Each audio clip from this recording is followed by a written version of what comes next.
What changes are happening in long-term care funding in 2025?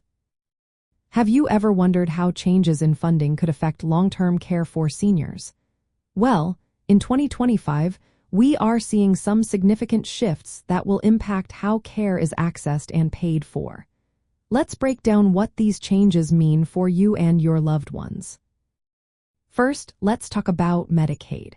In 2025, the federal budget proposes cuts to Medicaid totaling around $940 billion over the next 10 years.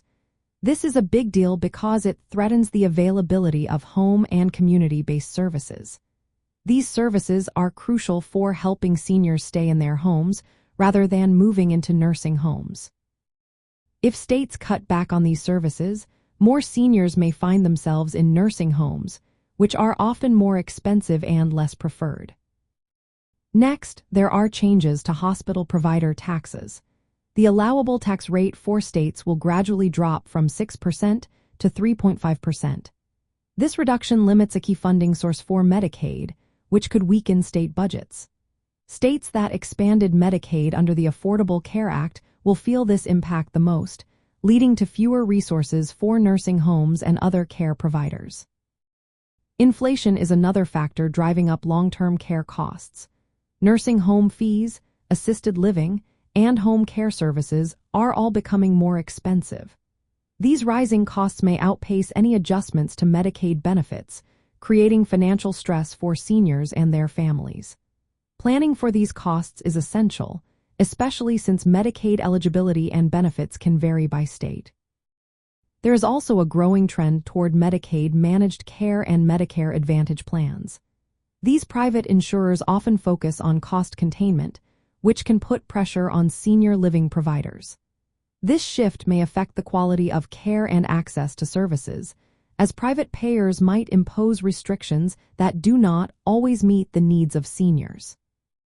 Recent legislation has included some provisions that are friendly to nursing homes, such as delaying federal staffing mandates by 10 years.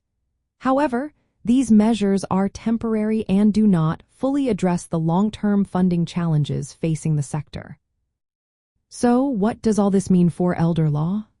First, Medicaid planning is becoming more urgent.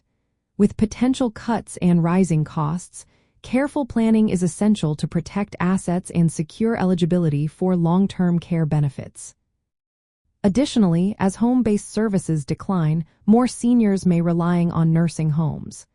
This shift will affect legal advice related to guardianship, care decisions, and financial planning.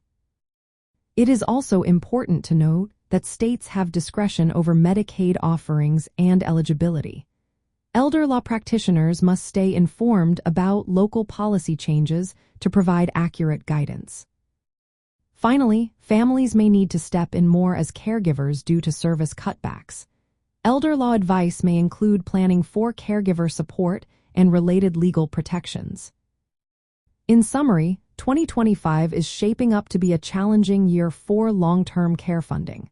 With Medicaid cuts, inflation, and policy shifts, it is more important than ever to plan ahead to navigate these changes effectively.